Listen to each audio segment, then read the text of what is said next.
Good morning, my name is Josh from CyclonesOZ, and today we're waking up to some nasty weather across the nation's south, including Tasmania, Victoria, and New South Wales, which are being lashed by a once-in-a-5-year cold snap at this time, bringing snow to very low-lying elevations, which we're going to be discussing in depth in this forecast update. If you are brand new to the channel, please consider subscribing and also leave a like on the video while you're at it. Your support is greatly appreciated. You can see the dual cyclonic lows here starting to swirl around Tasmania. The first one has actually crossed the Tasmanian coastline overnight, but not before it dumped 60 millimetres across locations outside of Hobart. Their wettest soaking in about 12 months, and this other low pressure system as well is driving this stronger one into Victoria at this time and bringing those icy cold conditions to the highlands in New South Wales and Victoria. You can also see they're bringing some damaging and locally destructive wind gusts as well. A lot of observations across Tasmania are at or near gale force winds and into the Victorian coastline as well. Wilson's Promontory has been receiving 75km/h winds, gusting up to 100 kilometres an hour for about the past 30 hours at this time, with no sign of it easing off anytime soon either. We're just going to switch over to the temperature observations really quick, and you can see conditions already starting to get very cold around parts of New South Wales and Victoria too. You can see orange, which is kind of the point of interest of the forecast updates over the last couple of days, currently sitting at 3 degrees Celsius, bitterly cold there, and it's not going to be getting any warmer throughout the course of today. Areas around Bathurst at Katoomba at 2 degrees. Sydney is being kept relatively warm, but the mountains in Victoria and New South Wales bitterly cold. Thredbo is -5 and Mount Buller at -3 right now, so freezing cold there with some showers and snow falling in the area. In fact, a lot of snow has already fallen, with more snow expected throughout the course of today, which we're going to touch on right now. You can already start to see those snow shower conditions extending across the highlands, especially in Victoria and parts of New South Wales now around the Thredbo area. You can already start to see snowfall accumulations averaging about 2 to 3 centimetres every hour, and wet snow now starting to extend up towards Bathurst and Lithgow and Katoomba, the mountains outside of there, for elevations above 900 to 1,000 metres, but still that is very low-lying snow for this part of New South Wales, especially considering these aren't real mountains outside of Sydney. The real mountains are down towards Kosciuszko and then into the Victorian highlands and into Tasmania. To note as well, Tasmania isn't expecting any snow today. They're actually going to be a little bit warmer than they were yesterday, considering the proximity of this low-pressure system, which is now moving into the Bass Strait north of the Furneaux Islands. Now, this means that those winds are only going to get more intense across the Victorian coastline throughout the course of today. We're also expecting temperatures to plummet and wind chills to also plummet as we get later on into tonight. Those winds and wind chill factors already starting to be pretty nasty across parts of Victoria, especially across the Victorian coastline and the Victorian highlands. Now, the rainfall will, like I said, pick up throughout the course of tonight, but it won't make it into New South Wales. There will be showers and snow conditions and also blizzard-like conditions on the highlands in New South Wales, extending from around 3 to 4 p.m. tonight down to about 1,200 metres, but we're not expecting any heavy rainfall in New South Wales. It's more sort of going to be light rainfall to the odd freezing snow shower that blows through the area. Full-blown snow conditions expected to extend as far north as to the mountains outside of Glen Innes, Armidale and the Barrington Tops throughout the course of tonight and into early tomorrow morning, and they should ease off, like we have been saying, by Tuesday evening, tomorrow evening, and into very early Wednesday morning for the highest of elevations. But the drizzly the very cold drizzly conditions will continue through Tuesday and Wednesday. Our point of discussion is, of course, the mountains around Orange, Bathurst and Katoomba outside of Sydney. It's normal for them to get snow on a couple of days of the year. It's not totally unusual. However, still this amount of snowfall, where we're going to be talking about a couple of centimetres of wet snow in this part of New South Wales, is highly unusual, very much a one in a couple of year weather event. So that is very interesting to be talking about. We're also talking about blizzard conditions across the highlands of New South Wales and Victoria. Once again, not totally unusual. They do happen a couple of times every single year, but as we'll get onto later on in the video, we're talking about up to 50 centimetres of snow, which is an awful lot of snowfall to come through. The winds, as I've been saying, a big factor in this forecast as well. You can see here later on tonight into early tomorrow morning, winds about 20 to 30 kilometres an hour out of the west, and that's just sustained winds. Wind gusts are actually going to be a lot stronger, and in the mountainous areas they'll be approaching 70 or 80 kilometres an hour as an average, and you can already start to see temperatures here at or very close to zero, if not below zero for locations. That means wind chills could go as low as -10, maybe even -12 for some of these locations. So I'm going to say a bunch of names of towns right now. That includes Orange, Bathurst, Katoomba, down towards Captain's Flat, Canberra, and then the mountainous towns such as Gabramara, Jindabyne and Cooma, they're going to be very cold tonight and very cold into early tomorrow morning as well. And we're not neglecting the northern towns as well, such as Glen Innes, Armidale and Tamworth. Again, strong winds and very cold temperatures will be bringing those very nasty wind chills. And that means temperatures they'll feel like they are significantly further below zero. Another little factor that I would like to talk about is the fact that there's also the chance of some freezing rain. Now, freezing rain is where the rain is so cold that it freezes immediately once it comes into contact with the ground or trees or anything. Now, this is very dangerous. It's something that happens quite common in the American winter and in the European winters, and it can snap power lines and cause all sorts of carnage on the roads.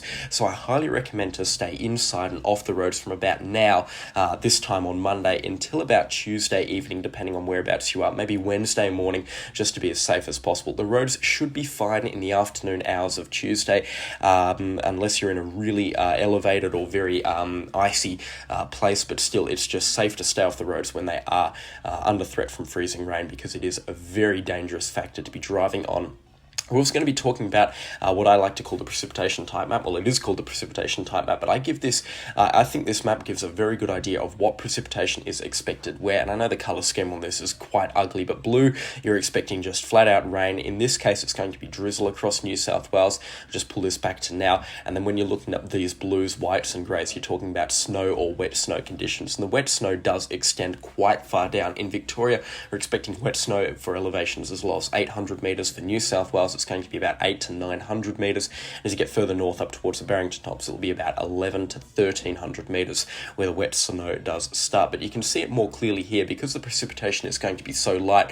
It is hard to make out where the snow and the freezing rain is expected on the original precipitation map. So that's why I'm using this map here, and you can see snow expected to be very widespread across the New South Wales and Victorian highlands, and then pretty widespread or reasonably widespread for locations around Bathurst and Orange, and also for locations outside of Tamworth and Armidale and down towards the Barrington Tops outside of Newcastle. There could be some settling snow there as well. For hikers and snow lovers, I reckon Wednesday morning will be your best bet to see some snow there.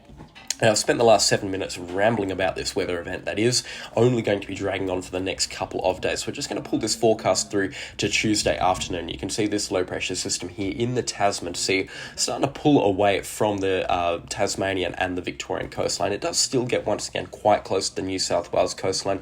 That means a couple of showers and some ongoing light to moderate rainfall is possible through Victoria and the southern parts of New South Wales around Bega or Malakuta on Wednesday morning and into Wednesday afternoon. And so the odd shower or thunderstorm is also possible on the New South Wales coastline as far north as Taree and Newcastle. However, again, nothing significant there. In the wake of this system, though, we're expecting a very stable high-pressure ridge to replace this absolutely awful low-pressure system that's been moving through, which means temperatures, or overnight temperatures, especially Wednesday, Thursday and Friday, are going to be brutally cold across some of the locations in New South Wales, especially across the north around Armidale, Glen Innes and that sort of area, expecting conditions to plummet well below zero for some of those locations, and Tasmania as well, no exception to that. Hobart getting down to 1 Friday morning, Launceston even cooler. So widespread very cold conditions to end off this week before we get a little bit of reprieve from a cold front that's going to be sweeping through South Australia, Victoria and Tasmania, which could also bring a little bit more snow to that area. Now we're just going to recap this weather system here before we head over to Western Australia. In terms of total rainfall accumulation over the next 5 days, very healthy accumulations across Victoria up towards 50 millimetres. The majority of it is going to be falling throughout the course of today. The mountains around the Gippsland region north of Bairnsdale and towards or outside of Malakuta, expecting about 50 millimetres. Maybe 20 of it will come through today, and then the rest of it will be coming through towards the middle and the latter parts of this week. The rainfall also remaining pretty heavy as far north as the mountains north of Canberra and outside of Bathurst and Lithgow, expecting up towards 25 millimetres there, but that'll be a mix with snow. Barrington Tops as well, a mix with snow that could equate to 25 millimetres of rainfall and about 3 or 4 centimetres of snowfall, which you will see on this map here here. The total snowfall accumulation over the next 5 days, like I said, up towards 35-40 centimetres for the New South Wales and Victorian highlands. About 10 centimetres has already fallen for some of the ski resorts there, so that totals up towards 50, maybe 55 centimetres for a lucky ski resort. Snow outside of Orange as well, like I said, we're looking at a couple of centimetres there, maybe 3 or 4 centimetres of mixed snow. I don't expect it to settle on Orange, however, we do still have the prospect of a couple of centimetres there, and a couple of centimetres for Glen Innes as well, and a couple of centimetres for the Barrington Tops, up towards 3 or 4 centimetres there. Again, nothing crazy, nothing to write home about. And Tasmania receiving a little bit of snow as well throughout the course of the day for very high elevations, might I add. It'll be above 1,400 metres, where we're expecting snow there because they are going to be slightly warmer, and a little bit of snow later on next week from a big cold front actually that's going to be coming through, and then just a series of wet weather, which will be the last part that we cover in this video. If I've left anything unanswered, or if you've got any questions or comments on this weather event, please do let me know in the comment section down below, and leave me a detailed weather report for your location as well. I'd look forward to reading what the conditions are across New South Wales and Victoria throughout the course of today. But that is all from this part of the video. We're going to head over west now and talk about Western Australia, because we've got some very interesting weather coming through there. So yesterday, Perth actually received about 10 millimetres of rainfall, and it was a very weird weather system that came through. I'm not sure if it's going to come up perfectly on this imagery here, just considering how late I am to making this video. Apologies, sleep-ins must happen here and there. But there was actually a little bit of rain just north of Perth, which wasn't totally expected, and there was certainly a lot more than the Bureau of Meteorology had said. But it was a little weird cold front, but certainly nothing in comparison to what's going to be coming through Wednesday and into Thursday night. We've got a big thick band of light to moderate rainfall that's going to be lining up offshore from Perth. Combined with some damaging winds, we're going to be looking at a pretty strong cold front by the looks of things here. It's not going to be anything crazy. It's certainly not going to be anything out of the ordinary for this time of the year, but expect some heavy falls sometime Wednesday night into early Thursday morning. In fact, this heavy rainfall could equate to 30 or 40 millimetres in the gauge. The Bureau of Meteorology really uncertain with how much rainfall that they do want, but I reckon it's going to be on the higher side of their 30 millimetres that they've got forecast for Perth on Thursday. And this heavy rainfall extending as far north as Geraldton and Northampton as well, up towards Kalbarri, and it looks like, again, they could be copping up towards 30 or 40 millimetres there. The rainfall clearing out of the southwest capes by very early Thursday morning, clearing out of the Perth metro area by later Thursday morning. Still a couple of showers lingering around as this front makes it into the wheat belt early Thursday morning, and then the rainfall continuing up around Kalbarri and Northampton. Very heavy, might I add, on Thursday morning into early Thursday afternoon. Now, what's very interesting about this weather event is the fact that it just fires up a ton of thunderstorms and heavy rainfall by the looks of things on the forecast models here. Now, I'm not overly concerned about the southwest capes at this time, or Bunbury, Busselton, that sort of area, but for locations north of Mandurah, including Perth up towards Geraldton, it looks like the sea surface temperatures and the environment will be favourable enough for this system to be firing up some significant thunderstorms before it makes its crossing off the coast. Now, that typically brings the threat of small hailstones, very damaging winds, isolated to widespread very heavy rainfall that will last a couple of minutes, and also the threat of waterspouts, especially for locations north of Mandurah up towards Lancelin. That's where waterspouts can be quite common in weather fronts like this. So just be very vigilant. It does look like this is going to be quite a strong cold front, and I'll have more details on the day, of course, Wednesday and Thursday on the forecast updates then for Western Australia. But just a heads up, this does look like a pretty gnarly cold front that's going to be coming through.